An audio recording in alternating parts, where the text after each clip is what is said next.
No, they did not ask that. No. Okay. All right, continue. No, Give me every detail of their operation. Give me every... So you're in this building. Continue. Yeah, I'm in this building. It's basically a 2-hour meeting of them trying to, tell all the woes of the show that was there before. And the whole time, the guy from HEB is hearing all this. And, this gentleman he's probably never even been to a gun show. He doesn't care about a gun show. So he basically turns to me and says, well, you need to follow these recommendations or there's no show. Recommendations. So they threaten to financially ruin you if you don't follow their recommendation, which is color of law, racketeering, fraud. Man, these guys are in trouble. Now, who said that to you specifically? Well, the gentleman's name is Brett Baker. He's the guy from HEB. And he was the one that... No, I'm saying what the police did to him was illegal, threatening him and his business and your business if he didn't do that. What I'm saying is the police... So they used them to do this. Yes, yeah, because I know where my morality meter stands, and if they would have looked me straight in the face and said, you need to follow these recommendations, they know what I would have told them. But basically, by them inviting HEB to the meeting, they knew that they could intimidate him, and by him telling me I had to follow these recommendations or they were going to close the door, then, I would have had to cancel the show. Because now, did any of the police or did the federal regulator, the federal thug, did they ever say you've got to do this? No. Which even shows more evidence. They made it a point to keep on repeating themselves. These are just recommendations. These are just recommendations. Where they knew the whole time when they called this meeting and they invited this person from HEB that he would choose the decision that he chose. That's only more proof of the fraud. We have the notice they wrote up. We have them saying you must. They produced this, correct? No, we produced that notice that we handed out. They told you to produce it, though? Yes, they said that would be a good way to let the public know what was going on.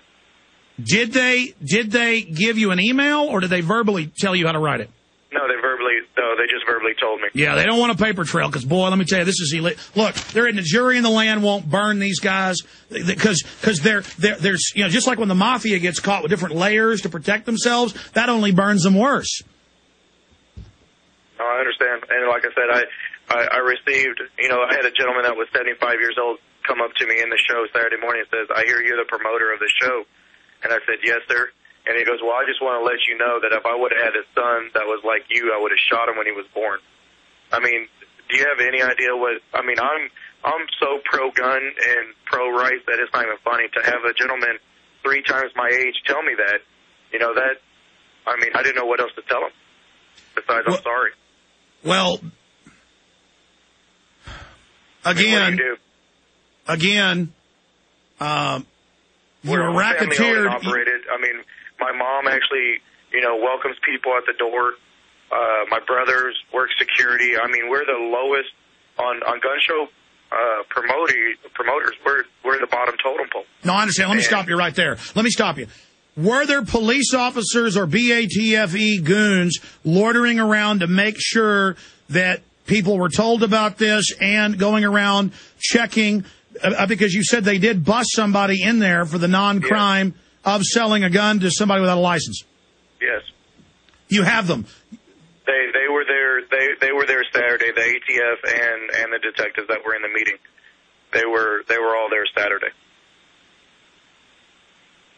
Man, this is evil. So I also heard that they set somebody up in a private sale with an illegal. Is that accurate? Well, I don't know the great details of it, so I don't want to say anything that's not true. But I did witness them escorting one of my vendors out that had sold a gun to somebody, and then he was outside for, I don't know, probably an hour and a half, and then they released him. I guess. So they did it for show. More color of law. Just like the feds pay for billboards that say report illegal guns with a picture of a revolver. There is no law against the revolver, creating the perception that we are a criminal group of gun owners. Exactly. But, yeah, they definitely did it in front of everybody so everybody could see. Sickening filth. Sir, I've got to hold you over. I need to fully debrief you with all this information. We need to get the Texas Rifle Association behind you. We need lawsuits filed. We need to go after the APD. Who really seemed to be the boss? The BATFE or the local Austin people? Actually, no. The ATF agent Daniel, basically, he was the one that proposed the recommendations that we followed. But as far as the rest of the meeting, he didn't say a lot. It was but he proposed the regulations. He was the boss. This is directly from Obama. We've got Darwin Boedeker from the Texas Gun Show on. Shows up in Austin. Gets told he needs to show up at a meeting. They've got the HEB owners of the former Crockett Center, but you can't name something after Davy Crockett. That's evil. So they've named it something else. And they tell him, you're not going to have your gun show unless you do this. And the BATFE says, here's what we think you should write up and say to people. Then they're there. They do a show arrest, release the person. I mean, this is all fraud. This is classical tyranny. This is how it worked in Russia and Nazi Germany and Soviet China. This is what they're doing. When you put your kids in public school, they're learning to hate the Second Amendment. Sir, you fought back against this. So did the police or anybody, or it sounded like they knew what they were doing was really illegal, so they were being careful, but not careful enough because of what we have here and the fake arrest. Did they start getting upset by your petition to the Attorney General? Because you're right. Who advised you to go to the state? Because the state writes the laws. They can't just make up laws on their own. Yeah, no, they didn't. I don't know if they even saw the petition because they didn't even come in the front door. They came in actually a side door of the show. So I don't. And the petition was right there at the front door where people enter. And the other thing that I was going to mention is what they did and what they basically made me follow. You know, our shows are small anyways, in comparison to gun shows, they're really small. But, you know, we're the only gun show that allows you to come back Sunday with your Saturday's admission. So we try to do things differently to help people, you know, out. And I basically had to go $2 down on admission to even get people to come in.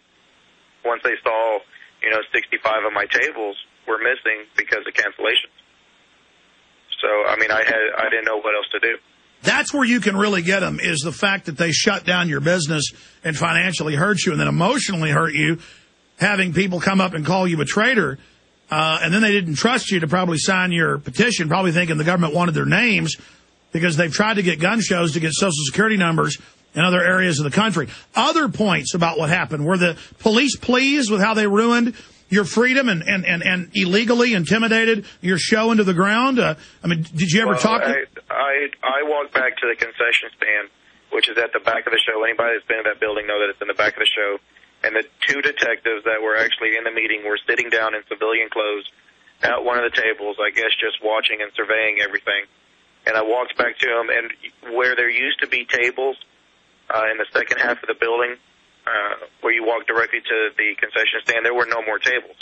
So you actually had to walk past a bare place of building that was probably 50 feet wide where there were no tables anymore because of cancellations. And I walked back to him, and I said, take a look around. I go, I hope this is what y'all were looking for.